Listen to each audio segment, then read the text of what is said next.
किल्ले सिंहगडावर दारूच्या बाटल्या आढळलेल्या आहेत। किल्ल्यावर दारूच्या बाटल्यांचा अक्षरशः खच पाहायला मिळतोय। शिवप्रेमींनी या सगळ्या बाटल्या गोळा केल्या। जवळपास पोतभर या बाटल्या होत्या।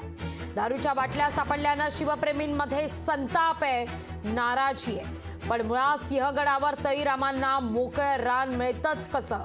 सिंहगडावरील पोलीस आणि वन विभाग नेमका काय काम करतोय असे सवाल या निमित्तानं उपस्थित होत आहेत।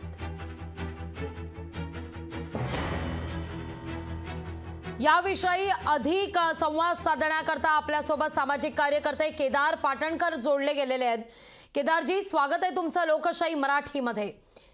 19 तारखेला शिवजयंती सुद्धा आहे। शिवराज्याभिषेक सोहळ्याची 350वी वर्ष आपण साजरा करतोय हे, पण सिंहगडावर काय चाललंय?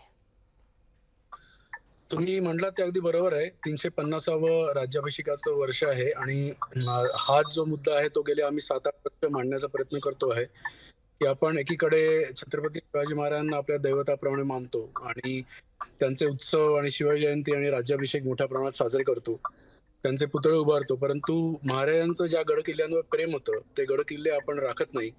मी असं म्हणेन की इथे आपल्या समाजाचा जास्त दोष आहे। आपण सरकारकडे जास्त बोट दाखवून उपयोगाचं नाही, कारण आपणच जाऊन आपणच तिथे सगळी घाण करतो आहे। त्याच्यामुळे सरकारी यंत्रणा आपण अपुरी पडते हे गड किल्ले राखायला। हे आम्हाला गेले 7-8 वर्ष अगदी स्पष्ट जाणवलेलं आहे। त्याच्यामुळे आपणच नागरिकांनीच ठरवायचं आहे की आपण जेव्हा गड किल्ल्यांवर जाऊ तेव्हा आपण महाराजांचा सन्मान राखला पाहिजे।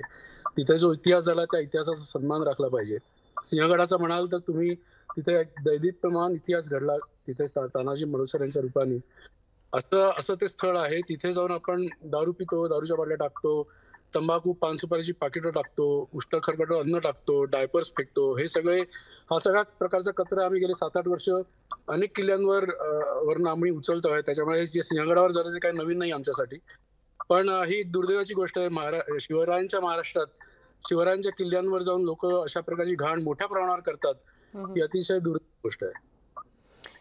अगदी तुम्ही जो मुद्दा उपस्थित केला तो तर महत्त्वाचा आहेच की लोकांनी या सगळ्याविषयी जागरूकता दाखवणं गरजेचं आहे। पण सिंहगडावर हे सगळे प्रकार घडत असताना तिथं असलेलं पोलीस प्रशासन, वन विभाग नेमकं कुठे होतं, काय करत होतं, हा सुद्धा सवाल आहे ना। या गोष्टी नाकारून चालणार नाहीयेत। नाही, तुम्ही म्हणता ते अगदी बरोबर आहे। प्रशासनाने त्यांचं कर्तव्य बजावलंच पाहिजे, त्यात अजिबात दुमत नाही। आणि गड आपले राखले गेलेच पाहिजेत। आणि मग आपल्या गडाचं गडाची जो कंट्रोल जो असतो तो बेसिकली वन विभाग आणि आर्किओलॉजी किंवा सांस्कृतिक खातं यांच्याकडे असतो। आणि त्यांना विनंती कायम राहिलेली आहे की तिथे जे आपले मुख्य गड आहेत जिथे कायम पर्यटक मोठ्या संख्येने जातात आणि अशा प्रकारचे प्रकार आपल्याला वारंवार केलेले आढळतात, तिथे कायमस्वरूपी संरक्षण गडांना देणं आवश्यक आहे।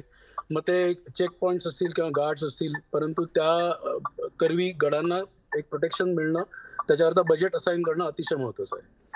अगदी केदारजी, आपण जर पाहिलं तर सिंहगड याचं एक उदाहरण समोर आलं, पण असे प्रकार अनेक गडांवर आपण पाहतो, अनेक किल्ल्यांवर असे प्रकार घडतात।